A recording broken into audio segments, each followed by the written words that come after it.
Raiganj West Dinajpur chamber of কমার্সের উদ্যোগে স্বর্গীয় জয় নারায়ণ সমানির 14তম বার্ষিক স্মরণ সভা অনুষ্ঠিত। উপস্থিত বিশিষ্ট ব্যক্তিত্বদের শ্রদ্ধার্ঘ্য নিবেদন। অন্তরে বাহিরে তুমি আছো আমাদের সাথে, স্মরণে শ্রদ্ধায়।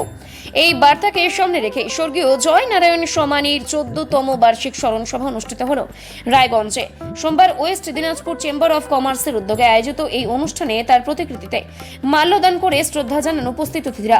সভায় উপস্থিত ছিলেন রায়গঞ্জের প্রাক্তন বিধায়ক মোহিত সেনগুপ্ত, রায়গঞ্জ পৌরসভার পৌর প্রশাসক সন্দীপ বিশ্বাস, বিশিষ্ট শিক্ষাবিদ সুশীল গোস্বামী, শুভেন্দু মুখার্জি সহ বণিক মহলের বিশিষ্ট ব্যক্তিত্বরা।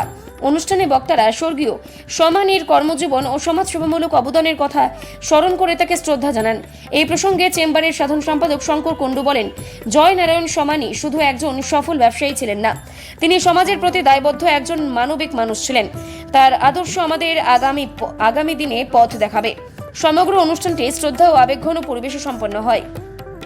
কি উপলক্ষে?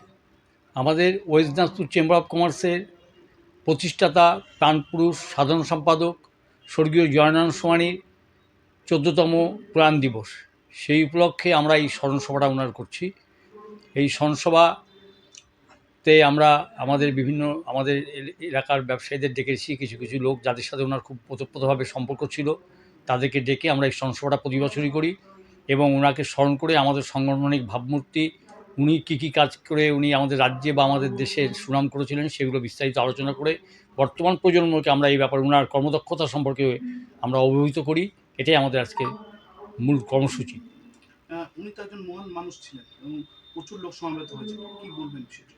না, ওনার আদর্শ শুনবার জন্য ওনার সাথে যারা শিখেছেন, যারা উপকার পেয়েছেন, তারা স্বেচ্ছায় প্রায় চলে আসেন। ন্যাচারালি আমাদের ওনার অনুষ্ঠানটা করার ক্ষেত্রে আমাদের কোনো অসুবিধা হয় না। ওনার জীবন, ওনার কাজকর্ম ইত্যাদি শোনার আগ্রহ সবার থাকে। সেই উদ্দেশ্যে যারা পুরাতন তারা যেমন তার বিভিন্ন অভিজ্ঞতার কথা বলেন, যারা নতুন তারা সব শুনে নিজেদেরকে আরও বেশি ডেভেলপ করতে পারেন, সমৃদ্ধি হন। এটাই মূল উদ্দেশ্য।